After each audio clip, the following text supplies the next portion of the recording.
Welcome back to the Gotham Beyond podcast. It's a new season, a new focus, same obsession. If you're just joining us, this podcast has always been about Batman and the strange, shadowy corners of the DC universe that get overlooked. Comics, cartoons, even the odd solo journal from my old RPG binder, which was always fun to read. But starting today, we're pulling out a different kind of file, the DC Heroes role playing game, third edition by Mayfair Games.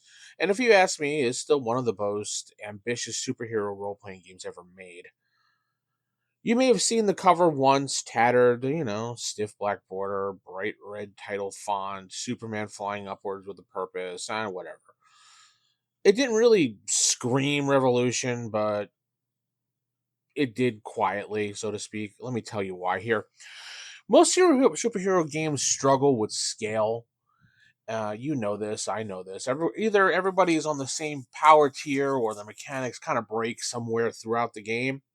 You've all been there playing that and doing that. You roll up your Batman type, the gritty, prepared, dangerous.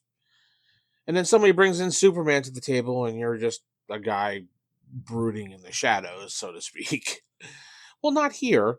The DC Hero system uses the Mayfair Exponential Game System, or MEGS for short. Attributes and powers weren't measured linearly, they were logarithmic, if you understand what that means. Every plus one was double the last. So, yes, Superman has a strength of 50, Batman 5, but the thing is that 5, it means something because the scale is consistent. 5 isn't just a joke, it's actually professional athletes, like an Olympic level type person.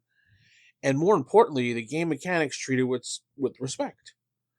And I'll get to the charts, I promise, and as we move along here. But it's just you have to move along slowly as we do these things.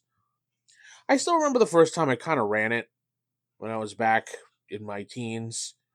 Hard to say that it was one of those summers. I've talked about playing the Batman the role playing game, and my friends playing Spider Man, or no, he called himself the Dark Knight, even though he was Spider Man, and my other friend playing Wolverine, um, but calling himself Weapon X. Uh, it had a lot of tension because the two of them would fight back and forth. It had a lot of consequences. I used Mephisto, excuse me, as one of the people, and that's when I invented. And I spoke about it, I think, earlier on one of the podcasts that I had made up the Infinity Rings. I believe I had just read or was reading the Infinity Gauntlet series by Marvel, and so I wanted to make up the Infinity Rings. And I had Cersei had the Infinity Rings as opposed to the Infinity Gauntlet. Uh, I was young. I really honestly didn't know what each individual stone actually meant. I just know that they were powerful, and I remember back then when you read comics, a lot of them were crossed over, so that you had to buy hundreds of books. So it wasn't like today when it's limited to maybe just the major titles and that's about it. No, when they did crossovers back then, it was basically you bought this book, then that book, and there was an entire page listing of everything you needed for that crossover event, and they crossed over just about every book they had in print. So, me being a kid, I really didn't have the time to get every single one. I got the major ones and what I thought was cool. So I didn't actually know what every exact stone did for the Infinity Gauntlet, and there was no internet back then. So there was no way to quickly look it up. I could ask the guy at the comic book store, and then I can also spend a half hour just listening to him drone on because a lot of those store owners, that's what they did. But yeah, I just based it on my own stuff. I figured if the Infinity Gauntlet was powerful, then the Infinity Rings would be even more powerful, and there'd be no issue whatsoever. Well, yeah. But it was a fun game. I still remember running that fondly. And from there, I wound up eventually getting more of the system, the second edition uh, black box set, which I still have today. And then finally, the third edition book, I've always gone back to Batman the role playing game as my go to, and I have my Gotham-database.com blog where I do write ups and everything for DC heroes, but in Batman book file where I'm at. I do think the Batman book, while being cut down, is a book for a GM to really spread their wings. It's probably my favorite edition, right next to third edition. Third edition has a very special place in my heart, actually, when I think about it. Only for the simple fact that when that book finally came out in '93, I remember getting that when that was like the end of my high school. So I remember getting that and running a my first real DC Heroes campaign with that book for my group, which was basically an AD&D group that wanted to actually play something different for once. Shocking. So we played that summer, and it went pretty well because the DC Hero system is very smooth when it comes to playing the game. But yeah, so all right, back to what we were. I went on a massive tangent there, and I apologize, everybody.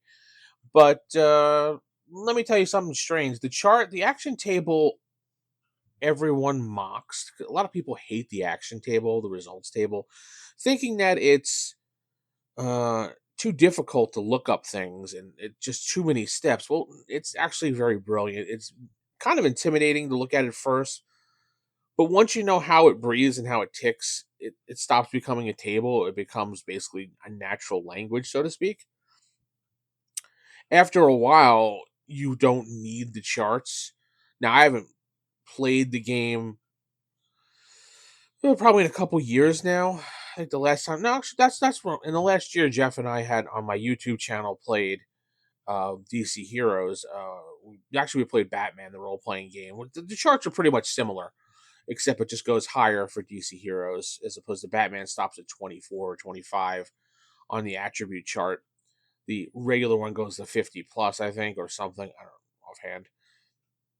But after a while, you start to know what your characters hit number wise with. You'll roll 2d10 and know, okay, I got, an 11, so that basically hits this. And you'll kind of know the results as a GM, and to the point that you almost don't need the chart anymore. I remember when it got to a certain point that when I was running third edition that summer, I would not have to look at the chart anymore because I knew, uh, the whole repeat factor. Okay, this person rolled that. This is what they get. This is the results. This is that. Didn't need to look anymore. And when you're playing almost daily, like we did back then, you kind of get things embedded into your mind, so you don't have to think anymore. It all just becomes natural. So it's not like you're really doing algebra. You're just navigating the charts, so to speak. And every roll does feel like it matters because there's a rhythm underneath it all. You just have to learn the whole beat and how it works. Now, modern systems get praised for being narrative, and some of them are sure, okay, I guess. Icon, Sentinel Comics, even Mutants and Masterminds in a certain way, but those systems are just not for me. DC Heroes, it was already doing what they're trying to do now. You had subplots baked in, you had hero points, which let you rewrite fate just enough to make your character, not die. You had drawbacks that felt like real character flaws, and you had the ability to make your own drawbacks as well, not just point balances on a sheet, to make your character balanced. Lex Luthor wasn't a stat block; he was more of a story engine. Harvey Dent's split psyche could literally fight itself. This game understood the source material. He just didn't just stat stuff out and throw it at you in a boring fashion. So, I mean, why does this all still matter? Well, because it was bold, because it was built with care, and because the moment you let it breathe at the table, it still sings. The game still is killer. The game is banger. There's a reason why I bring this back now. We've got a lot of adventures to tell with this game. Stories that never made it off the character sheet. This isn't nostalgia. This is unfinished business, so to speak. So next time we talk about things on this podcast, I want to get into a little bit about Batman the role playing game and see how it's more of a street level game compared to the DC Heroes Third Edition. Just to give you guys kind of a baseline of where we're going and what we're doing as far as this podcast is concerned. Now, this podcast obviously is just going to be me, the evil dungeon master, doing a solo talk about things here, breaking down the rules and everything, just like I did on my YouTube channel. But this is more an audio podcast format. If you'd like to guest on the show, by all means, you can contact me. Ask the DM at theevildm.com is my email address. Or you can go right over to the gotham-database.com website, and there is a contact form there, which will get an email to me right away through there.